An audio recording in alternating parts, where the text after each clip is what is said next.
My name is Amy Gill, your pharmacist that cares. So today is part 2 of our 3-part series about the 6 pillars of lifestyle medicine. So today let's go back to what I talked about in part 1. So we talked about diet and exercise and how important those things are in maintaining a healthy lifestyle and keeping you away from the pharmacy, right? So today I'm going to talk about number 3 and number 4. So number 3 is going to be unhealthy habits, such as smoking. And number 4 is going to be sleep. And I thought that was a perfect one to talk about right now as the holidays are quickly approaching.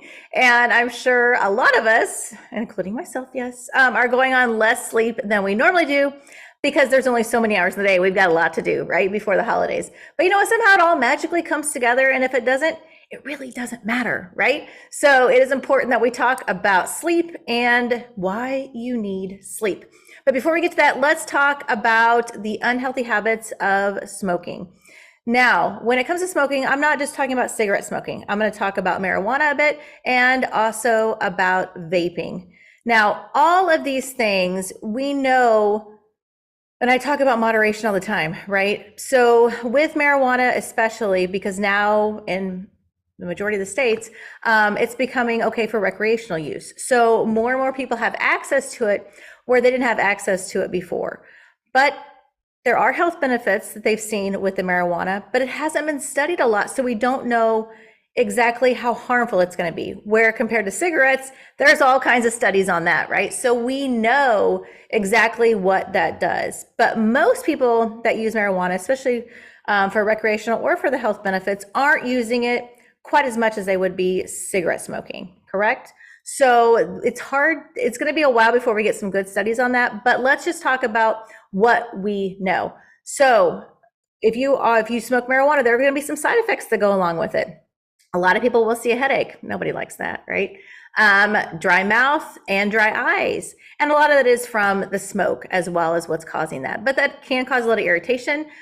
With the dry eyes, it can cause problems driving because if your eyes are dry, you're having a hard time focusing, right? You're constantly blinking and you are having a hard time focusing on the road, especially if the conditions aren't good outside. If it's raining, if it's snowing, if it's dark. It can also cause drowsiness, which is also going to be a problem if you're planning on getting behind the wheel. If you are tired, because that can be extremely dangerous for you and for everybody else on the road as well. You can also be lightheaded and dizzy, and all those things kind of go together, and it's not always a good combination. So you really need to look at those things if you are considering using it for recreational use or if you already are. And again, when it comes to that, I'm just going to say moderation. It's hard because we can also talk about other unhealthy habits such as drinking alcohol. People enjoy doing that to a point, right? But again, it has to be in moderation. It can't be something that you are doing all day, every day in large quantities, because we know that is not good for us either. That's been around a long time, and we've got a lot of studies on that as well. Now, when it comes to marijuana, it also affects your brain function. It's going to affect memory.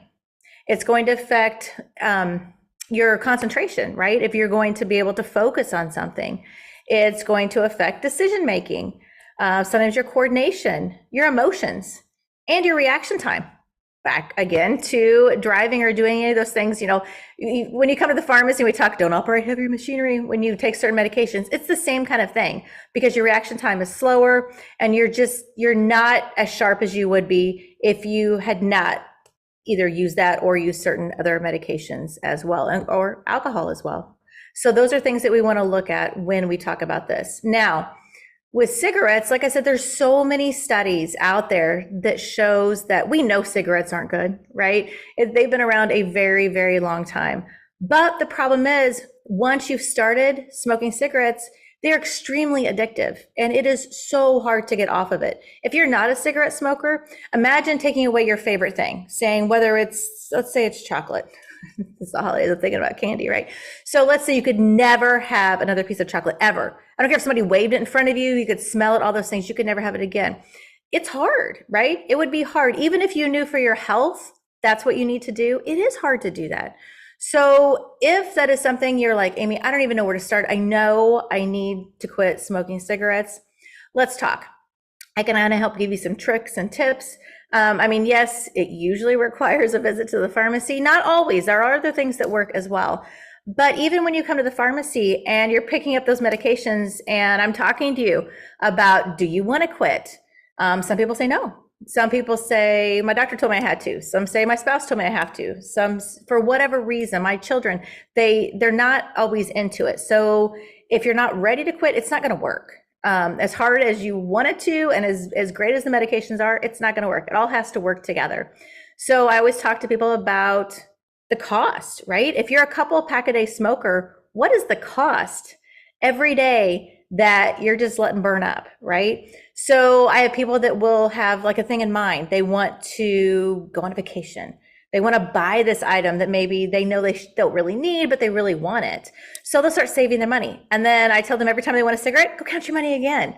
And it really, because they can touch it, right? They can see that. And that really, really helps.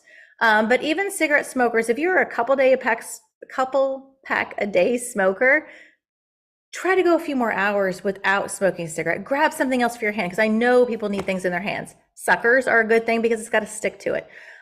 People just need that touching sometimes, and that will help. So if you want to chat more about that, I could go on and on, but I will not. Let's talk about that at a later time. So please reach out to me. But the main thing is to make those modifications. Now, when it comes to vaping, that's very new, right? We don't know a ton about it, but what we do know, it's not looking good, right? It can definitely to asthma. We've seen a lot of that happening. Lung scarring. And when people start with something like that, very likely they're going to transition into something else. So the best thing is don't even try it. But like I said, what we've seen is it's not good. We'll know more about it, as time goes on. But my suggestion, don't be that guinea pig that you're in that study for. Let's pick those healthy choices. And if you haven't even looked at it, stay completely away from it, because that's going to be the best thing. Now, on to number 4. Since we got the holidays, we get the tree up, right? Sleep. Oh my gosh, you guys, sleep is so important. We know that, right? Everybody knows you need sleep. Yes, you can read this study, that study. They're going to tell you it varies by a few hours of how much we all need. And some people are like, oh, I only need a couple hours. No, you don't. You need more than a couple hours, okay? Your body truly needs it. So what happens when you sleep? Your body is actually working to support that healthy brain function. It's going to maintain your physical health. You got to give those cells time to regenerate while you sleep. The few hours here and there. Yes, I know. Like I said, it's the holidays, and I get it. And there are nights I don't get a lot of sleep either, because I've got so much I'm trying to do. And again, once in a while, that's okay. But as I age, I can't even do that. By 1 or 2 nights of not getting enough sleep, I am out early, like on night 3, because I just can't do it, because your body just shuts down. It has to have that. So what does lack of sleep do to your body? Well, it's going to increase your risk of heart disease. Why is that? Because when you are sleeping, it's giving your blood pressure a chance just to kind of go a little lower, right? It's giving your blood vessels a little rest as well, so they're not working as hard. So if you don't give that time for that rest and relaxation for your heart, for your blood vessels, and they're constantly working and your blood pressure is constantly up, what's going to happen? It's going to increase your risk of heart disease and increase your risk of stroke. So sleep is key. Lack of sleep can also lead to depression. Weight gain, which I've talked about before, how important it is. If you really want to lose weight and maintain a healthy lifestyle, you have to have sleep, period. There is just no 2 ways about it. Also with your health and wellness, inflammation. That is key. You have to give your body time to rest, to relax, to let those cells work, and to fight off all those things that have been going on all day long. And if you don't, you're going to notice a lot of inflammation and swelling. Your immune system needs that time. Give your body time to rest and recover. That is absolutely key. Absolutely key. So what does sleep do? It's going to improve your concentration. We always tell the kids, right? And you should have told yourself this a while ago too. You've got to sleep. Staying up late, cramming for a test, that's not the way to go, right? You've got to get sleep, because looking at it one more time, no, go to bed. That's what your body needs. Your brain needs time to process everything that you've studied for that big test or the big presentation or whatever it is, and give yourself that time to relax, your brain time to recuperate, and you'll do great the next day. That is definitely key. We already talked about decreasing the risk of heart disease. It also decreased the risk of diabetes. It's going to decrease your stress if you get sleep, because I don't know about you, but if I don't get sleep, what happens? Your fuse is just a little bit shorter, or it's not very long at all, right? You're tired. You're going to snap at your family, friends, your kids, all that, because you're tired, right? Even think about it on an evening that you've been so busy all day, and somebody's asked you that one more question, or that phone rings one more time, and you about lose it, right? And it's because you are tired. So to decrease your stress, you've got to get sleep, and it's going to improve your mood, obviously, which is just what I talked about, right? And you'll be much better to get along with if you have sleep. So that is definitely key. Now, I don't know how many of you have heard this, but this is true. Being sleep deprived is as bad, if not worse, than driving drunk. So after 20 hours of no sleep, your reaction time, your drowsy driving, is equivalent to having a blood alcohol content of 0.08, which in most states, including Missouri, is legally drunk. If you are up for 24 hours, it is equivalent to a 0.1 blood alcohol content. That is extremely scary. And most people that are driving sleepy, they're not even thinking about it, right? That's why they're honestly more dangerous, because somebody that's had a few drinks, they know they've had a few drinks, and they are really trying to go slower, overcorrect. I mean, they're really trying to watch what they're doing when they're driving. But somebody that's sleepy doesn't even realize it's a problem, and it becomes a huge problem for you and for anyone else on the road. So there is just a few of the many reasons why sleep is so important. But again, I know I'm not saying every night you have to get that many hours, but please don't make a habit of it. It is not good for your health not to get enough sleep. So I hope these things have helped you.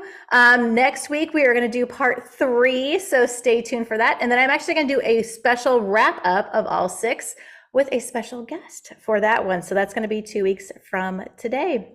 I hope you guys are getting everything done. Remember, it's okay. Just enjoy the holidays. Try to put on some Christmas music, enjoy the lights, and get some sleep. My name is Amy Gill, your pharmacist.